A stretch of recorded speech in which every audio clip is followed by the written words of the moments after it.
Hi, I'm Bob, and welcome to Between the Sheets, where we look at Microsoft Excel and related technologies. When you have a worksheet with multiple calculated columns or multiple calculated rows, you might need to make sure the formulas are feeding the correct cells. This is especially true if some cells are throwing errors or unexpected results. If the sheet is displaying errors that begin with pound signs, you can have the sheet indicate where those errors are coming from. Also, if you have a cell with a complicated calculation that isn't working the way you expect, you can inspect each part of it to see how Excel is handling it. These are all part of Excel's auditing features. So let's take a look and see how it works.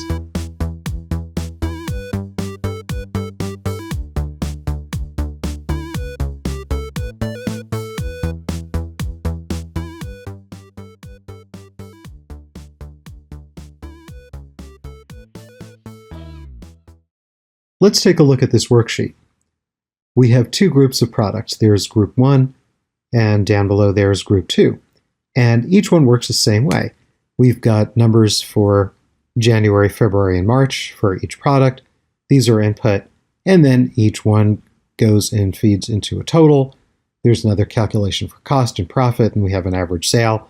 And for each product, we have a total and an average. Now that's for group 1. Group 2 is the same thing, works the same way. And then down on bottom, we have totals and averages for the two groups. So to do auditing, we've got to understand two concepts, precedents and dependents. Let's talk about that briefly first. A precedent is one of those monthly numbers that are input, right? January, February, March. And for this fruit, that fruit, and the other fruit. And those are what are feeding into the totals and the averages. Now, if you're looking at it from the other side of the coin, you can say, okay, here's a total for this month, here's an average for this month, and what are all the products that are feeding into it, the total and the average, that is the dependent. So it's simply which direction are you looking at? Numbers coming in or numbers going out.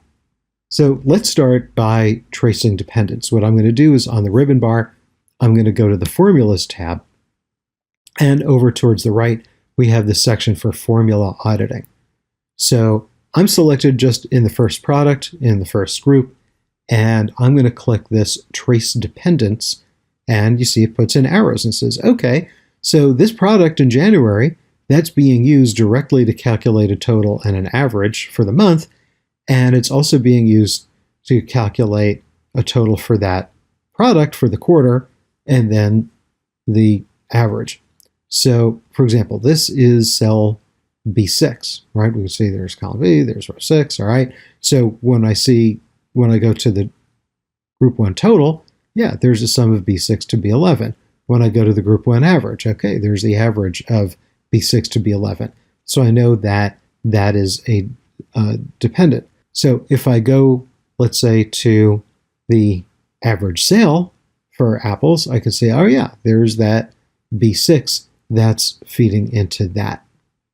So that's for this one. So this is all for this one particular sale. I could take any number here, any cell. I could say, let's say, bananas for March, and I could trace dependents, and I get basically the same thing. Here's bananas is feeding into this total and average, and it's feeding into these calculations over there. Has absolutely nothing to do with group 2, and doesn't have anything to do yet with the totals and averages for the two groups. We're talking about just kind of locally here. Now, by the way, these arrows will get printed out. So if I go to print, and I'm just going to press Control P or Command P on the Mac, that brings me into the print dialog box, and there we can see those arrows are going to print.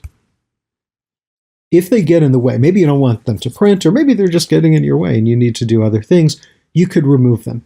So there's remove arrows. If I hit this down arrow, I can remove just precedent arrows, just dependent arrows. We haven't seen the precedent arrows yet. We're going to see those in a moment. But let me just remove all of them, make this a little more clear. Let's look at the other side of the coin. Let's look at precedents.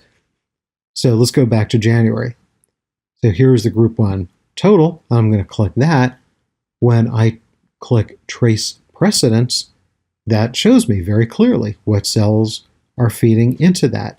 Let's say if I go to the total, and maybe I choose the total group 1 average, and I want to trace the precedence, what's going in there. It shows me that. And then, of course, group 2 is the same thing. This all works the same way. So if I go to that group 2 total for March, and I trace precedence, it shows me that. Let's clear these arrows. And let's go down to the bottom. And we've got these totals and average for both groups. So let's say I'm going to start here with January, and I want to see what is feeding into that. And I can see very clearly in the formula bar that it's those two cells. And if I trace precedence, now it's not showing me a box because it's not a range of cells. It's showing me these two dots because it's these two very specific cells feeding into it. So even though this total of both groups does depend in some way on all the individual products, those are indirect. Directly, it's just these two cells that are feeding in, so that's why those have the arrows. So again, let me remove the arrows. Let's look now at indirect precedence and indirect dependence. So I'm going to go back right to where I started for the first product for the first month. Now, you notice there is no button there to trace indirect dependence. But I don't really need a button because what I'm going to do is instead of just clicking trace dependence, I'm going to double click it. And when I double click it, yeah, this is a bit of a mess, but this is showing me, okay, this January for apples is feeding into these direct dependence like we saw, but these arrows are also showing me the indirect dependence because, so this January is feeding into the total for apples, but that is going to a second level. That total is feeding down into this group 1 total and the group 1 average. And this number for apples is feeding directly into that group 1 total and average, but indirectly it's feeding into the total and average for both groups. And I could do that for any of them, of course. So let's say, March nectarines, I'll click that and double click trace dependence. And same idea. So this is feeding directly into total and some of these other calculations, and it's feeding also directly into the group 2 total and average, but it's also feeding indirectly to the group 2 total and average of the group 2 quarterlies, and also indirectly to the total and average of both groups. Let's clear those arrows. And we'll look at it from the other side of the coin. So let's go down here to, let's say, total for both groups for March, and I double click trace precedence. And now we can see, all right, total for both groups, there they are. So these are indirect. Or if I go to, let's say, the total. So here is the total for both groups, first quarter, double click trace precedence. And there it shows me that those are going in. Let's remove the arrows there. Now there's some shortcuts, some keyboard shortcuts that we can do. Let's go back here to January apples. If I don't care about the arrows, if I just want to select, what I could do is in Windows press Control right square bracket, or on the Mac, Command right square bracket, and notice that simply highlights the direct dependence. I could just click anywhere to get rid of that. So Control right square bracket will do that.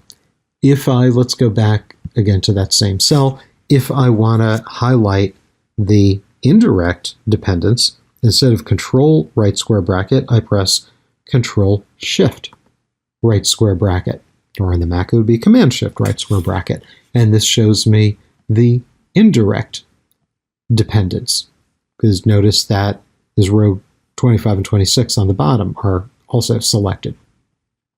And you could pretty much guess looking at precedence. So let's say here, February average, if I press Control left square bracket, it highlights the direct precedents. And let's say here's total for both groups of February. And if I press Control-Shift, left square bracket, it shows me the indirect ones. Okay, so let's look at what happens if we have an error.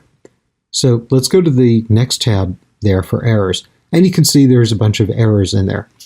And the first one here, we've got that pound name. Let's see what's going on here. So we've got totals of these products. So I can see sum of B6 to D6, no problem, B7 to D7. Go to the next one, sum of bananas. Well, there's bananas, okay, but the problem is there's clearly no range name defined called bananas. And because we've got that error, that feeds into this one over there. Now we've got averages here that look okay, but now we've got this divide by 0. And when you're looking at the formula, we're going to say, okay, there's the average of B6 to D6, those 3 cells, and that's fine. And these are all giving us good calculations. Then we've got to divide by 0 because we're trying to take an average of a bunch of empty cells. Empty cells have a value of 0, and you can't do an average of zeros because it means dividing by 0, and that's why we got that error. And this one bad name error is leading to a bunch there. So we probably don't need the arrows to show us, but for the sake of training, that makes life a little easier. So I'm going to click on this name error. I go up to error checking and choose trace error, and this says, okay, yeah, that's why we've got an error there in G8 because we've got an error feeding into it from E9. And if I click this one and I say, okay, why am I getting an error there? It's feeding in the same thing. Now we've got this divide by 0 error, and because we've got this column of averages, now when we have numbers in January, February, March, it gives us averages, no problem. But this one is trying to take an average of a bunch of blank cells. Blank cells have a value of 0, so you can't do averages of zeros because it means dividing by 0, and that's an error. And if I go there and choose trace error, it shows me, yeah, that's where those are coming from. Now, if I want more of an explanation of these, so let's say I'll go back to this one here. When I go to error checking, in addition to trace error, if I choose error checking itself from this dropdown, this gives me an explanation. And this says, okay, here's the error. The error is equals sum of bananas, invalid name error. Yeah, that's because, as we said, it's looking for a range name called bananas that doesn't exist. And I've got some of these choices there. I'll just cancel out of that. And the same deal on this sheet as on the previous sheet. If I want to get rid of these arrows, I simply click remove arrows. By the way, you notice that from the dropdown, there is no option to remove error arrows. So I'm simply going to remove arrows. Now, a couple other things. Let's go back to this worksheet, the Precedents and Dependence worksheet.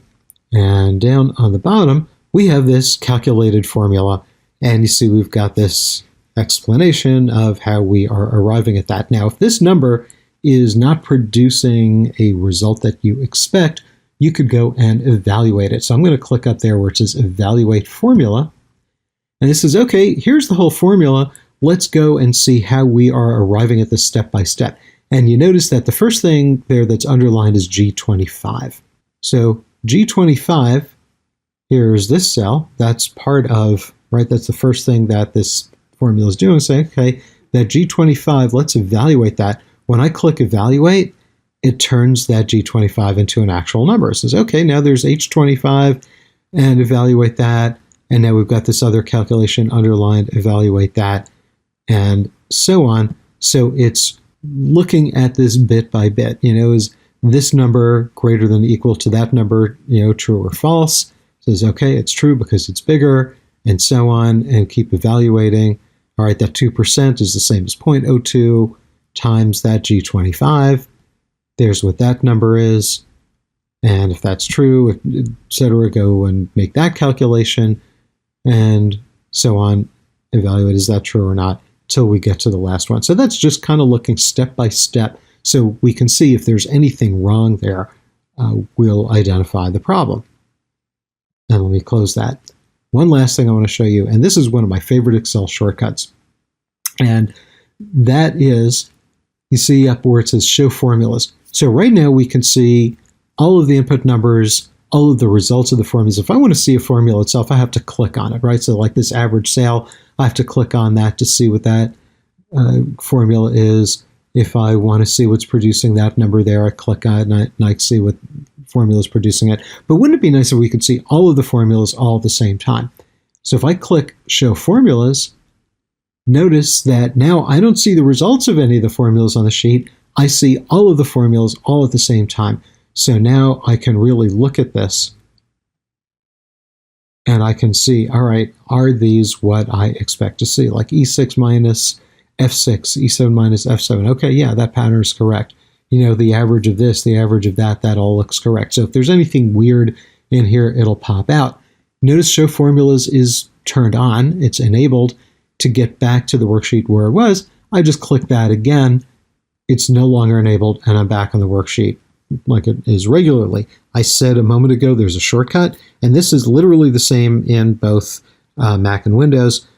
If I press Control accent mark, if you notice above the tab key on your keyboard, above the tab key and to the left of the number 1 is a key with an accent mark and a tilde. If I press that Control accent mark tilde, that is the same thing as show formulas. That even turns that on.